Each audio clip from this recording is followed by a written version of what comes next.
Hi, I'm Jack Jose, the president of the board of Ohio Students for Gun Legislation, a registered 501c4 nonprofit political advocacy group. Welcome to our podcast, where we talk with experts working to prevent gun violence. We share advice, strategies, legislative ideas, and offer steps you can take to reduce the devastating toll that guns take on American lives each year. We're speaking today with Desiree Tims, and here to introduce our guest is Ohio Students for Gun Legislation founder and executive director, Ethan Nichols. Hi, everyone. I want to thank you for tuning in with us today and listening and watching along. So Desiree has worked in the Senate, where she worked for Senator Sherrod Brown. She worked for President Obama in his White House administration. She has a wealth of knowledge on policy, working in Congress, and we're very excited to support her campaign for Congress in Ohio's 10th Congressional District here in Ohio, covering parts of Dayton and neighboring counties. So Desiree, would you take a moment, kind of introduce everyone to who you are, kind of talk about the state of your race? Yeah. Perfect. Thank you so much, Ethan, for that lovely introduction. And thank you, Jack, for having me on today. My name is Desiree Tims, and I'm the Democratic nominee for Ohio's 10th District. And I am so excited because we will finally have an opportunity and a chance to pass common sense gun reform and gun legislation when I'm elected to Congress. Right now, we are sort of coping with coming to terms with what tomorrow is, which is the anniversary of the Oregon District mass shooting. And it will be a very somber mood here in Dayton, but we will continue to move forward. We're resilient and a mighty community, and we know how to make it through tough times. I'm born and raised here in the inner city in Dayton. I got my start in politics knocking doors for then Senator Barack Obama in 2008 when I was an undergrad at Xavier University. When I graduated from Xavier, like many people in Southwest Ohio and around the country, the economy was on the brink of collapse, and many people lost their jobs, myself included. I was lucky enough to land an opportunity to join the Obama White House. And from there, I sort of learned as much as I could about federal policy and politics. I worked on Capitol Hill for the great Senator Sherrod Brown and the amazing Senator Kirsten Gillibrand of New York. And I learned from them how to fight for policy, how to fight for change, and what it means to stand up and be an advocate and a leader for your community. Later, I attended law school at Georgetown Law, and during the day, I did that at night for 4 years, which I don't recommend going to law school for at night. They call it part-time, but we all call it evening. It was law school. There was nothing part-time about it. Oh. And full-time, I worked for two think tanks. The first half of law school, I worked for Child Care Aware of America, where I advocated for affordable child care, universal preschool, and background checks, coincidentally, for private daycares. And later worked for League of Conservation Voters for environmental justice. When I moved back home after finishing law school, the first weekend of me being back, we had a KKK rally downtown Dayton. A few days after that, we had 15 tornadoes, at least 15, that ripped through the city and the suburbs. And then a few months after that, we would experience what is now infamously known as the Dayton shooting at a place called Peppers, where I have been numerous times with my friends. In undergrad, it's where we came back to meet up for Thanksgiving breaks. And so it has played a really significant role, not just in my life, but in the community here in Dayton. And so we have been championing and pushing our leaders to do something. On that summer day a year ago, we gathered as a community and we chanted "do something" at our leaders, because that's what we wanted them to do. We want them to take action. Unfortunately, what we've learned and what we've seen and what we've witnessed is that many of them just lack the courage to do the right thing. And that's why I'm running for Congress. We need people who have courage to push forward policies that will in fact save lives, that will change lives, and that will transform our community and our society as one that is safe, peaceful, and where we can all live and sort of advance our way towards the American dream. I remember the "do something" chant. That was so powerful. And what a great game the governor spoke that day. Listed a list of steps he'd like to take that we got on and endorsed. So great talk he had. Great talk. You know, it's my opponent. He's been the member of Congress here for 9 terms, been in public office for nearly a quarter century. And he has an A rating with the NRA. He's received tens of thousands of dollars from the NRA, and even after the Dayton shooting, refused to return the money and has refused to support universal background checks. So we know that people don't care when people in their community and our friends and our family members and our neighbors die. Yeah, definitely.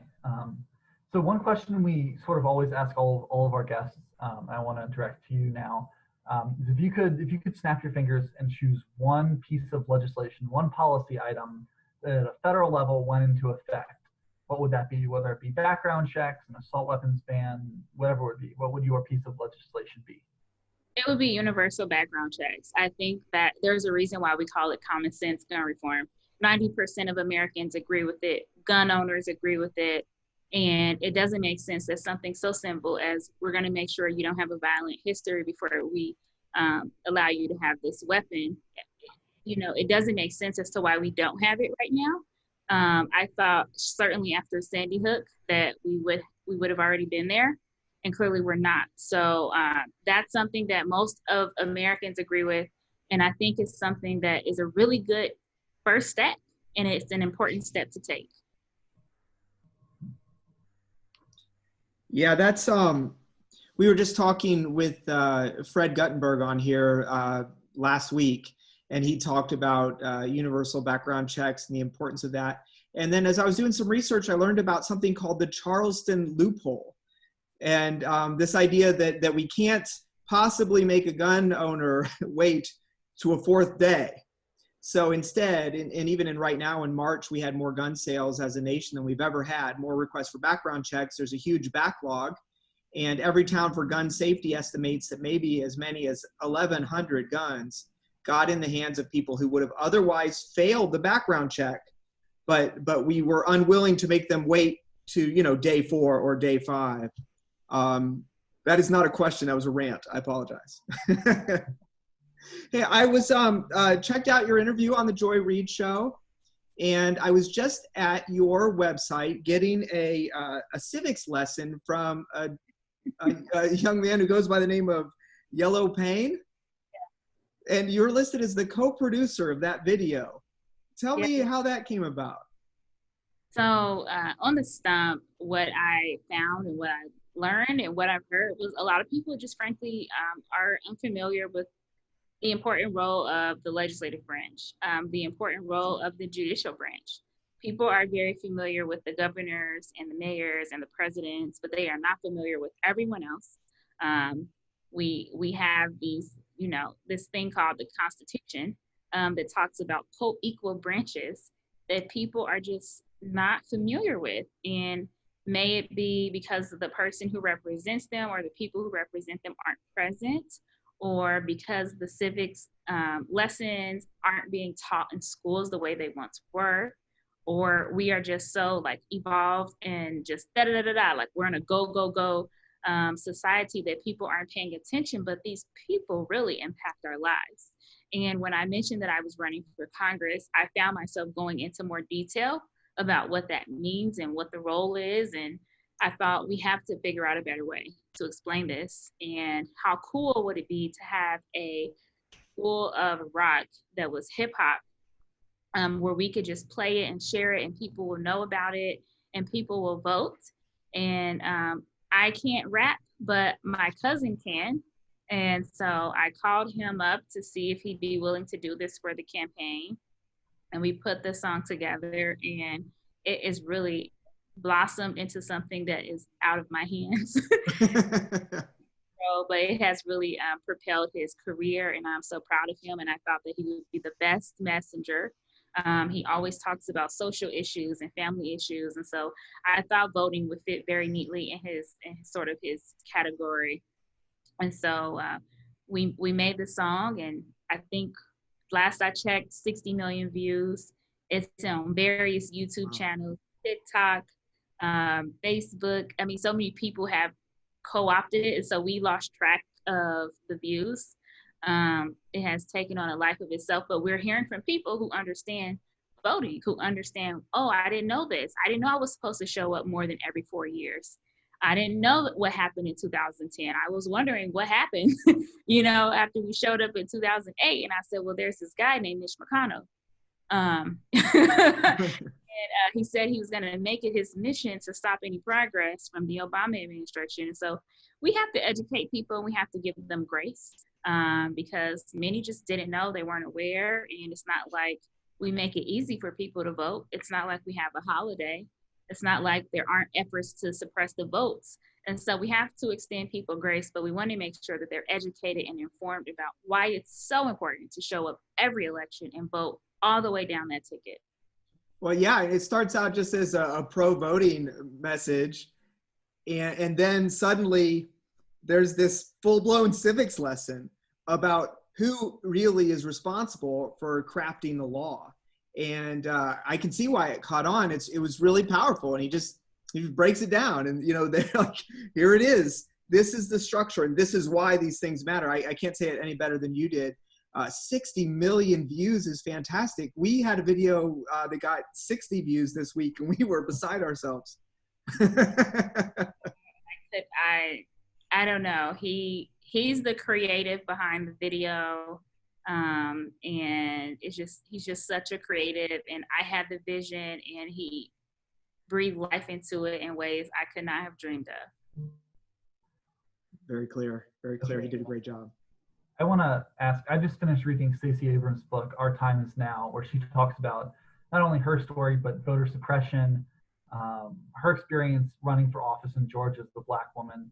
And I want to hear from you about your experience running for Congress as a Black woman, and how your thoughts on voter suppression and the efforts from not just the state legislature, but the governor and the Secretary of State and all these Republican officials here in Ohio who have worked tirelessly to suppress the vote in gerrymandered districts.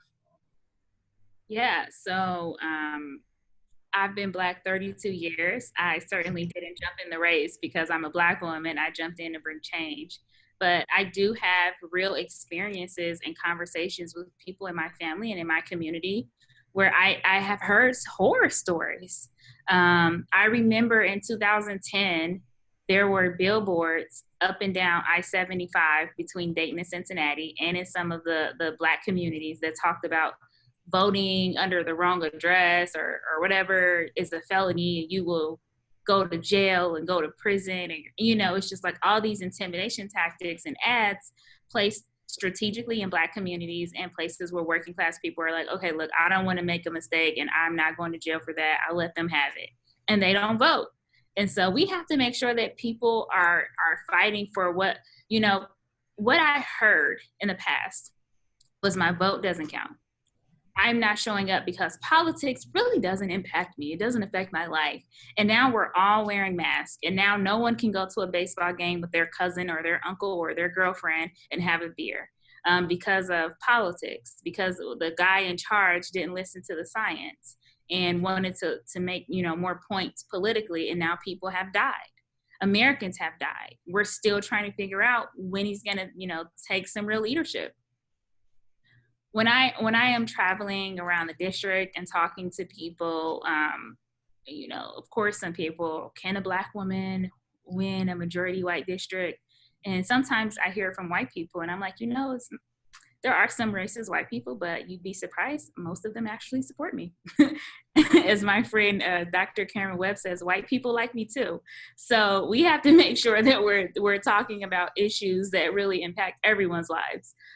Everyone wants a job. Everyone wants good health care. Everyone wants clean water. Everyone wants clean air. It doesn't matter what you look like. We all, live, breathe, and coexist together, and we want it to work. And that's what it comes down to. And I don't care if you are a Democrat and you wear the blue team's jersey, or you are Republican and you wear the red team's jersey. We only care about the winning team, and everyone wants their family to win. Absolutely. And we know that Republicans don't have a lock on racism, that Bill Clinton got reelected, doubling down on the 3 strikes laws, right? And sending a lot of black men to jail, making him look really, really tough, right? And secured his reelection, but at what cost? And that was part of the debate, obviously, with the Hillary Clinton election last year, or last election cycle. Ethan, did you have another question? Yeah, so as an organization, we've been very outspoken in support of Black Lives Matter and all of these organizations and this movement across the country, especially in recent months after the deaths of Ahmaud Arbery, Breonna Taylor, George Floyd. Would you give us your perspective and your take on Black Lives Matter and what you think Congress can do to effectively address systemic racism and police violence? Yeah, so one thing, Congress can't legislate hate out of people's hearts, but we can penalize and punish people for hateful actions, right? And so there's this bill that was a great idea, and it was endorsed by the families of Breonna Taylor and George Floyd and Trayvon Martin and Tamir Rice, and it's called the George Floyd Justice and Policing Act, and that would have banned chokeholds. And it's something so simple that can really change lives because, again, we've all seen it, video after video after video of people being choked to death. And there are many others who've been choked and maybe passed out and didn't die. But, who wants to be choked for something so minor? I think what George Floyd had, like a fake $10 bill or whatever, that's not a death sentence. And we have to make sure that people understand that we're talking about saving lives. And my opponent voted against that. And I just don't understand how you vote against banning chokeholds after watching that video after video. I do have a sizable Black community in my district, and people were supportive and are supportive of the George Floyd Justice and Policing Act. So one of the things we have to do in Congress is make sure that we're passing legislation that will change lives, that will reform our systems to make everyone feel safe. And that includes including police officers in the conversation. We must make sure that they are our guardians on the street. 911, the police officers are who we call when we're in trouble. The police officers here in Dayton are the reason why they took down the shooter and more people didn't die. Lives were saved. So we understand the value on both sides, but we have to make sure that we're working together and that we're creating guidelines in a way where we can all coexist, where everyone can feel safe, where everyone can feel respected, where everyone feels like, you know what, this is my community and we're in this together. That's the goal. And so if Congress needs to take action in order to sort of speed that up, then that's what we'll have to do. Awesome, thank you. That was wonderful. Jack, do you have any more questions? I'm good. That was awesome. This whole idea that we have to coalesce and understand that all the parts need to work together. It's just really powerful. Just let's hold the people who work for us accountable for doing their jobs well and in a way that protects and serves. That's right. Thanks for joining us, and we wish you good luck in your race. And I know we're just going to see great things from you. We've been really impressed with everything you've done so far, and we're rooting for you. We want to ask everybody who follows us or who's watching this today to get in touch with us at Ohio Students for Gun Legislation. Show up at our website, studentsforgunlegislation.org. You can join, work with Ethan directly to organize an event somewhere in the state of Ohio. Buy merchandise. You can make a donation to help us out if you don't want to get actively involved at this time. We're finding ways to stand behind strong candidates like Desiree Tims and support them so that we get common sense gun laws enacted, such as background checks, and we close the background check loopholes so we save lives while still protecting our constitutional Second Amendment rights. Thank you so much, Desiree, for being with us. Ethan, anything to add? No, yeah, and while you're at it, go to www.timsforcongress.com and check out Desiree's amazing campaign.